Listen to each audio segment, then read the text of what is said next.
Bismillahirrahmanirrahim. Computer presentation by group number 7. Assalamu alaikum. My name is Fatma Noor and I am going to explain some functions and examples of standalone operating system. What is a standalone operating system? A standalone operating system is a complete operating system that works on desktop computer, notebook computer, or any mobile computing device. Examples of standalone operating system are Windows 7, Mac OS X, Unix, Linux, etc. Functions of standalone operating system. There are main 5 functions of a standalone operating system: interpreting users command, file management, memory management, input and output management, resource allocation. First of all, we have interpreting users command.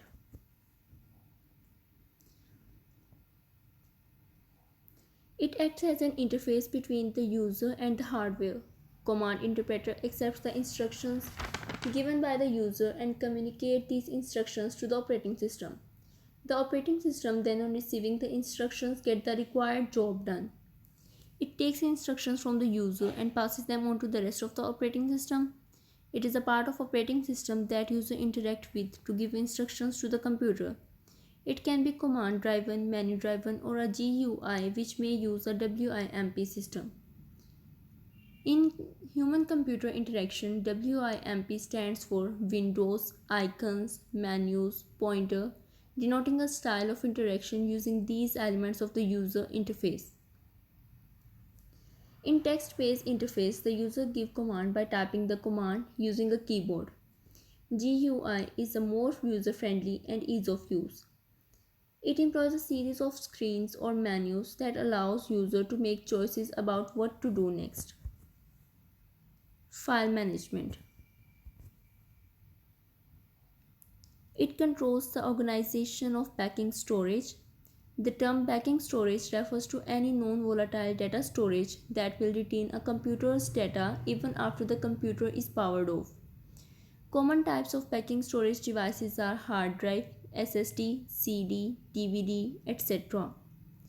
It uses the part of the disk as a file catalog which holds the details of where data is stored on the disk. Files are arranged in order of rank filing system, storing files in separate directories and subdirectories. In computer system, file is a collection of logically related set of information. The data in file can be stored in forms of bits, records, words, etc. File is a medium to store data and other information that can be retained even after the computer is shut down and are mostly stored on the secondary storage devices like magnetic disk, magnetic tape, CD, etc. Each of these storage devices have their own different features and characteristics, like each has different speed to read and write data, different transfer rate, different ways to store and retrieve data, etc. Memory management. It controls where programs and data are placed in the main memory. In many operating systems allow more than one program to be in the memory at the same time. Memory management tries to make sure that any program does not override any other program, including the operating system itself. Overriding means to stopping the commands of another program. A program stops another program from opening a website or print a message, etc.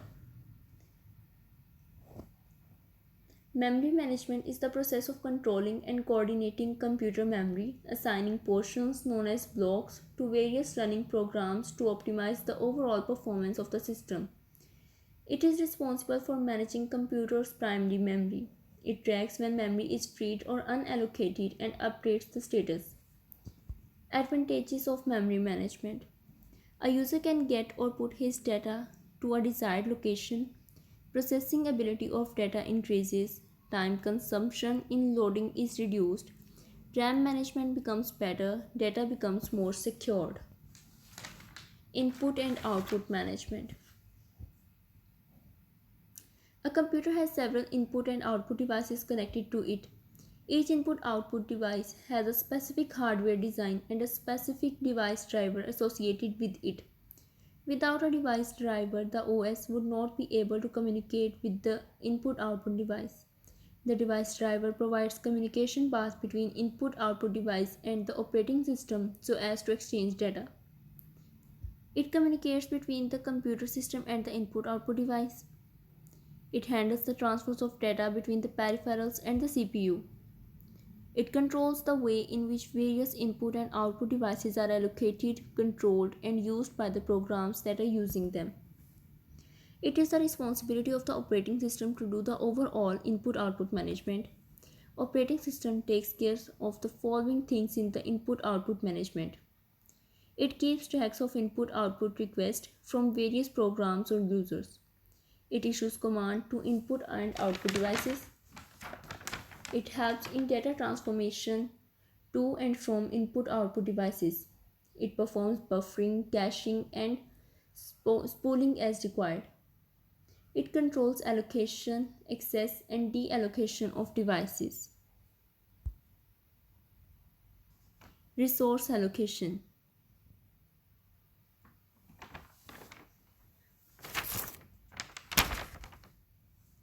The operating system allocates resources when a program needs them.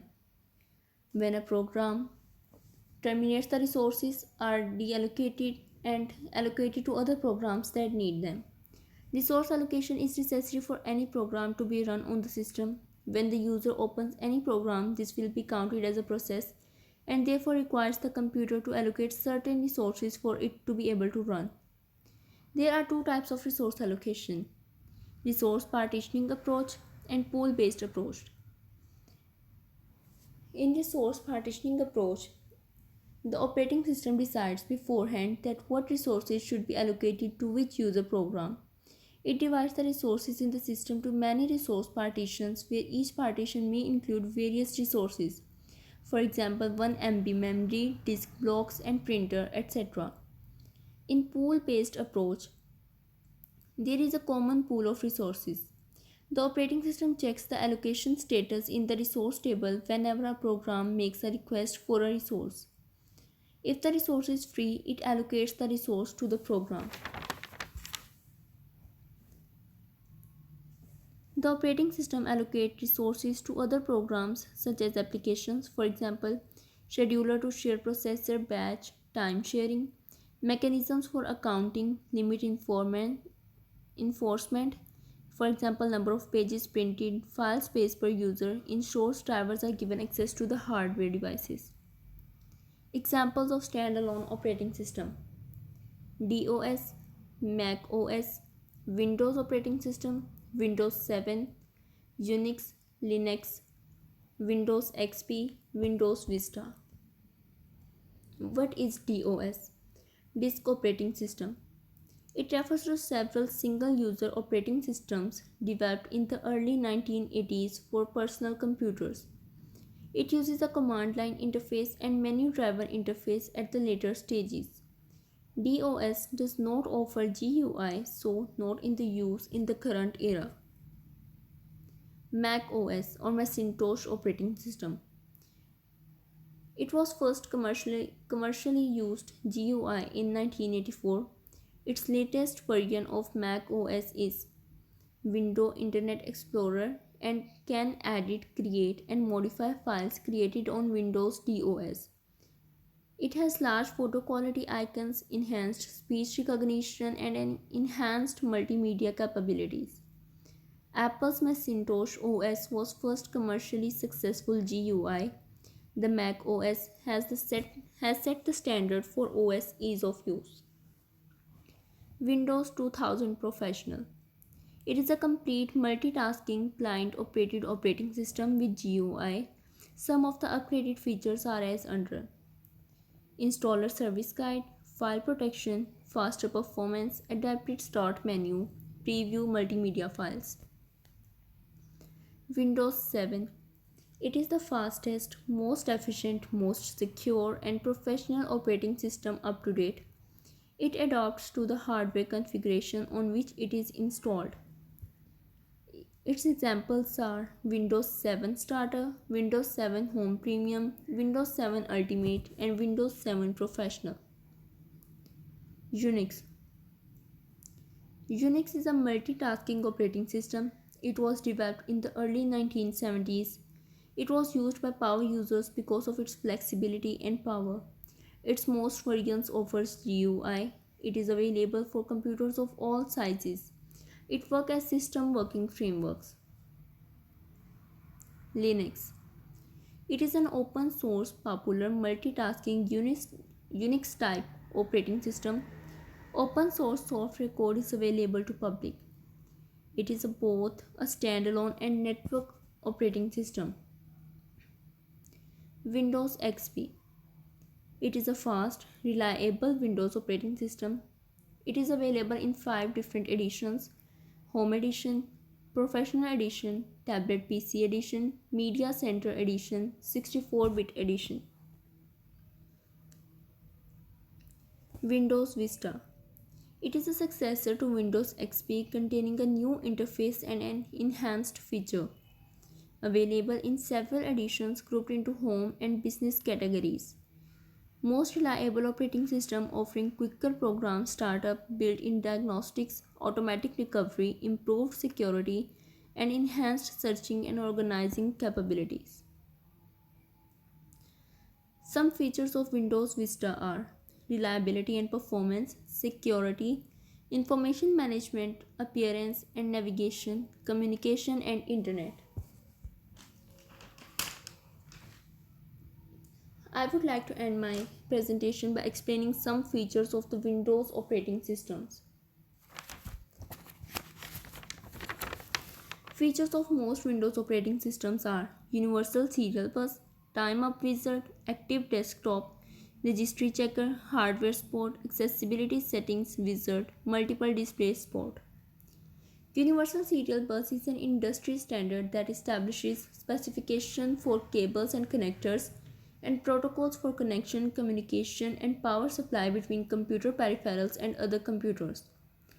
Time Up Wizard or Time Clock Wizard is a free employee scheduling software created for businesses of all sizes. Active Desktop is a simple program that allows us to use almost any video, web page, or application as our desktop wallpaper. Registry Checker quickly scans the system registry for invalid entry and empty data blocks when it is started. Hardware support includes online and telephone technical troubleshooting and assistance for setup and all free fee-based hardware warranty upgrades. Accessibility Wizard allows the user to configure several different features in order for everyone to have a pleasant computing experience. Multi-display is the use of multiple physical display devices such as monitors, projectors in order to increase the area available for computer programs running on a single computer system. Thank you.